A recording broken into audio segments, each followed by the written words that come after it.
Hi, guys.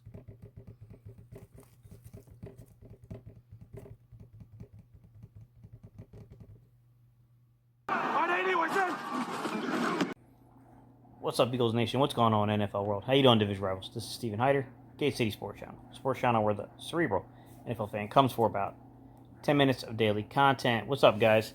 So from that little video clip, I guess you guys could kind of tell what the early week's been like so far, man. Incubated a couple chicks, had a few of them hatch out now, so yeah, man, they're at the point of making noise, so it's kind of tough to get sleep, guys. All right, y'all. Today's topic, man, there's a couple things I wanted to kind of get caught up on. I know a few guys have been hitting me in the comment section asking questions about the tight end the Eagles recently signed, Cary Angeline. Big guy, man. If you were a fan of Tyree Jackson, you're probably gonna like the guy's measurables, man. He's 6'7", 250-pound dude, big wingspan, exceptional red zone player at NC State, guys.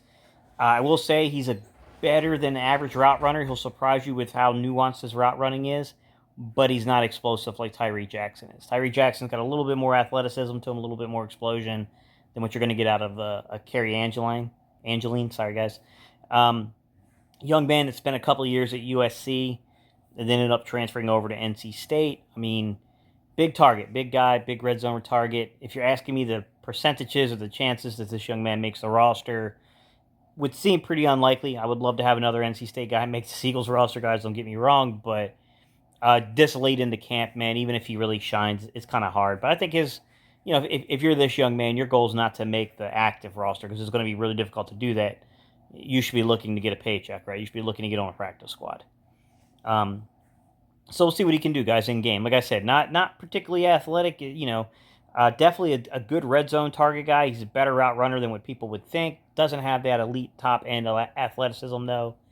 Was never really a volume guy at NC State. He's more of a 30, 40 catches, but he put up almost nearly double-digit touchdowns if you give him a chance. Like he was one of those type of dudes.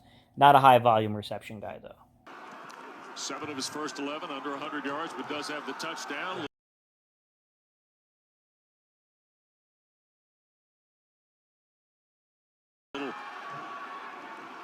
Double and downfield, and it is caught and into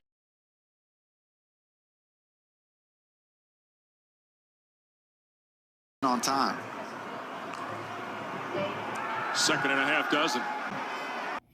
All right, guys, getting to some other, news and announcements, man. The Eagles are kind of getting closer to that. The last time I heard, we were at 83 players by 4 p.m. today. So by the time this thing posts, guys, we'll already be down to that number. We got to get down to 80.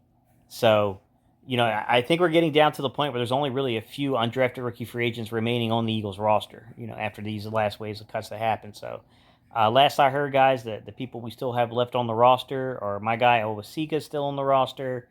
Jaquan Bailey still on the roster, and guys, I can't remember who, but off the top of my head, there's a third guy still on the roster as an undrafted rookie free agent. I don't remember who it was from this past year, but there is a third guy still there. A few guys got released, guys. Kreider, who was an undrafted rookie free agent, he's one of the guys they released, but that shouldn't be really that shocking, guys. This is the time of year where you release people. It just kind of happens. Some of these deeper roster guys they're going to get moved. There's just no doubt about it. Some other news, guys. 101s today versus the Jets. Apparently, I know it's tough, guys, because it's not really showing in preseason games because they're not valuing them. It's controversial. We can all argue over the merits of whether or not we should be valuing preseason games more than this current staff is doing. I don't know, guys. I mean, I don't feel like going back and forth on that all day. You know what I mean? But nonetheless, guys, we're hearing once again on one-on-ones that defense is very dominant for the Eagles. Apparently, Zach Wilson, who's a kid I'm very high on, guys. I think Zach Wilson's going to be pretty good in the league.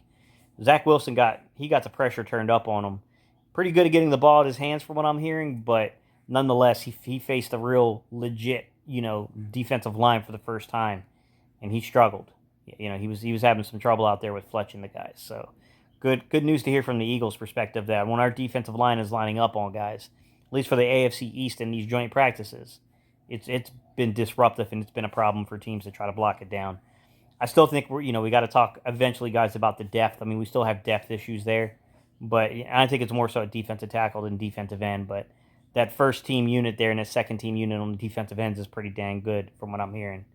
Some other big news here is I heard that Bryce Hall had a pretty rough day out there for the Jets. Bryce Hall's the guy I was pretty high on the last draft class. Big kid from UVA, played a lot of different types of coverages. Big physical kid, got good size for a corner. Apparently, man, Devontae Smith put him on skates. I heard that Devontae Smith had one play on him where he just embarrassed him out there. So I mean, it's good to hear. It's good to see. I mean, the guys that we're expecting to win are winning. Rager had a touchdown catch, down around the goal line from Jalen Hurts. I mean, we're starting to see these younger guys kind of step up to the plate a little bit. There was a scary moment with Quez Watkins. Apparently, Quez Watkins made an incredible catch on a play, but he came down kind of awkward. So he had to go back with a member of the training staff or somebody took him back. But he returned for drills, so doesn't look like it's going to be too bad. So looks like so far, knock on wood, it looks like we're getting through this camp with relative health. I won't say that we're completely healthy. We got some guys that are nursing some things that can be lingering, like groin injuries and stuff like that can absolutely be a lingering injury. I don't want to I don't want to cause anyone confusion here and be like, well, what do you mean? Well, I thought we were healthy. Why are we got so many guys showing up on the injury report week 1? Sometimes that stuff can linger, guys, when you deal with lower body stuff and groins, but for the most part, man, no devastating stuff yet.